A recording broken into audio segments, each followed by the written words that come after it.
कविता आहे कांबळे. आता हा कांबळे कुठल्या एका जातीचा नाही, हा कांबळे भारतीय आहे, हा कांबळे मराठी आहे, हा कांबळे अस्मिता आहे, हा कांबळे स्वाभिमान आहे, हा कांबळे काय काय त्रास होत जातो त्याची कविता आहे.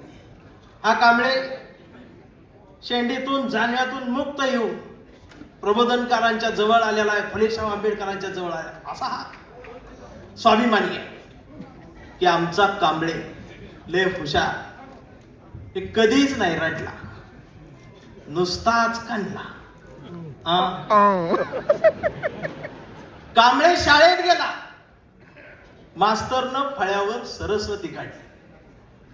कांबळे शाळेत गेला, मास्तरनं फळ्यावर सरस्वती काढली, पण कांबळेनं पाटीवर सावित्री काढली. मग मास्तरनं चिडून कांबळेला असा तुडवला, असा तुडवला, असा तुडवला, पण कांबळे नाही रडला, नुसताच कांडला.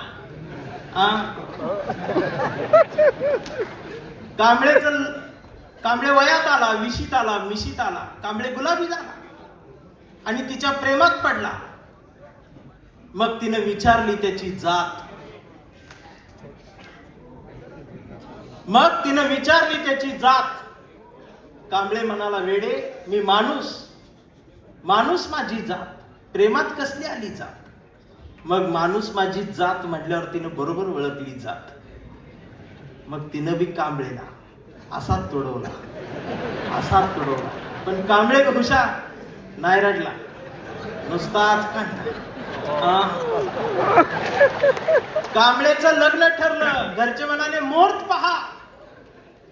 कांबळे म्हटला पटत नाही, प्रबोधनकार वाचा. नातेवाईक म्हटले सत्यनारायण. कांबळे म्हटला जमत नाही, फुले वाचा. भावकी म्हटली जागरण गोंधळ, बोकाट तरी कापा. कांबळे म्हटला पटतच नाही, गाडगे बाबा वाचा. मग घरच्यांनीच दार लावून कांबळेला असा तुडवला, असा तुडवला. कांबळे हुशार, नाही रडला, नुसताच कांडला. इथं कोण शाई वगैरे लावा आली चुना. मग कांबळे अशा चळवळीत आला. सगळ्या चळवळी अशा गट तट फुटून फुटून गेले. कांबळेला वाईट वाटलं. कांबळे सगळ्यांना वाटला, सगळ्यांनी एकत्रित या, एकत्रित या, देश समजून घ्या, महाराष्ट्र समजून घ्या.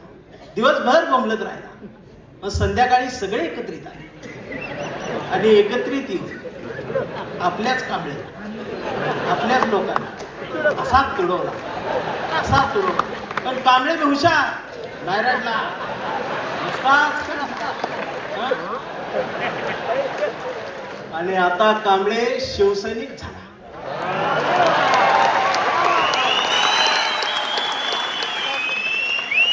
आता कांबळे शिवसैनिक झाला, शहाणा झाला, आमदार झाला, खासदार झाला, मंत्री झाला. मग त्याला फोडायसाठी सापळा रचला. त्याला बोलवून बोलवून घेतलं, कांबळे नाही गेला. तो ऐकत नाही म्हणून त्याला मग जेलमध्ये टाकला.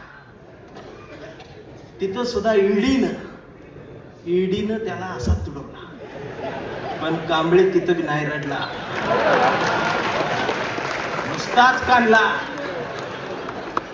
आणि असा भगवा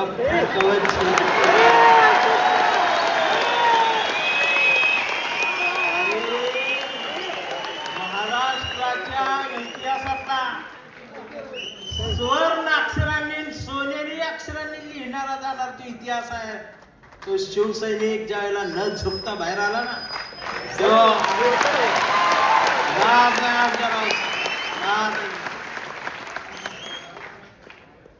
आता कांबळे वयस्कर झाला. त्याच्या परवा ते सोशल मीडियावर येड झालेले. ते सोशल मीडियावर कोण आहे, निसर्ग चित्र येतं, त्याच्यावर लिहिलेलं असतं 70% डोळे बारीक करा. ते बारीक करतात आणि त्याच्यात येते स्वामी दिसले, पाया पडतात. 70% डोळे बारीक करून स्वामी बघणाऱ्यांची जमात वाढलीच आहे. अजून 30% डोळे उघडे आहेत ना, ती सुद्धा पूर्ण बंद व्हायच्या आधी उघडा, नाहीतर घरात घुसल. आणि असं बोलले मला. परवा कांबळेच्या मुलानं मोबाईल बघत अर्धा डोळा बारीक करत कांबळेला विचारलं, डॅडा, महाराष्ट्र म्हणजे काय डॅडा? स्वाभिमान म्हणजे काय डॅडा? प्रबोधनकार ठाकरे कोण होते डॅडा? फुले शाहू आंबेडकर कोण डॅडा?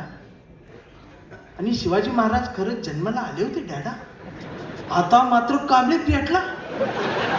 अरा म्हटलं, गावभर पेरलं आणि घरातच नाही उगत.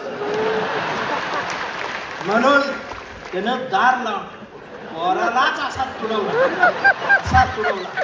पण चिरंजीव कांबळे हुशार, तो पण नाही रडला, तो दोनदा काढला. मग याच्या लक्षात आलं, DNA मध्ये ही डबल जात. विचार ही स्वाभिमानानं द्यायला. आणि आता कांबळे वेडा झाला. कांबळे वेड्यांच्या दवाखान्यात आहे. व्यवस्थेने त्याला वेडा ठरवलाय. कांबळे वेड्यासारखं स्वाभिमान म्हणतो, कांबळे वेड्यासारखं निष्ठा म्हणतो, कांबळे वेड्यासारखं संघटन म्हणतो, कांबळे वेड्यासारखं मराठी म्हणतो, कांबळे वेड्यासारखं भारत म्हणतो, कांबळे वेड्यासारखं शिवराय ते भीमराय सांगतो. पण डॉक्टर सुद्धा कांबळेला शॉक देऊन तुडवताय. पण कांबळे नाही रडत, नुसताच कंच. हा कांबळे जोपर्यंत जिवंत आहे तोपर्यंत शिवसेना जिवंत राहणार. तोपर्यंत बाळासाहेब ठाकरे, फुले शाहू आंबेडकर, मराठी माणूस जिवंत राहणार. एवढा सांगावा घेऊन आलो. जागर राहावा, दिवसा बी जागर राहावा, रात्री बी जागर राहावा. आणि पुन्हा तो दरारा मला पाहिजे. मी आदित्य दादा, माझ्या कवठीमंकाच्या मातीचं तुम्हाला सांगणं आहे की आता तुम्ही या मैदानात, म्हणजे तसं मैदानात आहेच, या माय मराठी मातीत ब्रँड म्हटलं जातं ना, ब्रँड.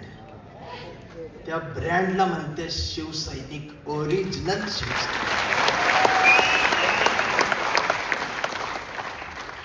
थांबताना एवढंच म्हणेन, आभारांचे भार कशाला, सत्तेचे हार कशाला, मनात एक घरट बांधूया या शिवसेनेचं, या शिवसेनेच्या घरट्याला दार कशाला.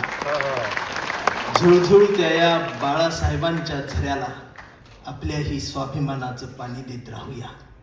मिनमिनत्या या मासाहेबांच्या हृदयाच्या दिव्याला आपल्याही जगण्याचा उजेड देत राहूया. आणि जोपर्यंत ठाकरे घराणं आमच्या मनाला साथ घालत राहील त्याला आयुष्यभर असाच प्रतिसाद देत राहूया.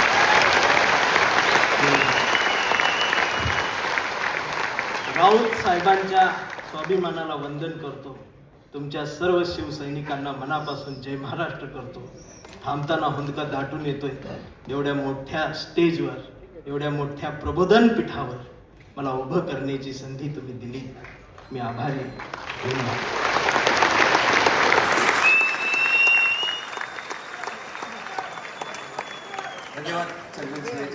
काही वेळा आपण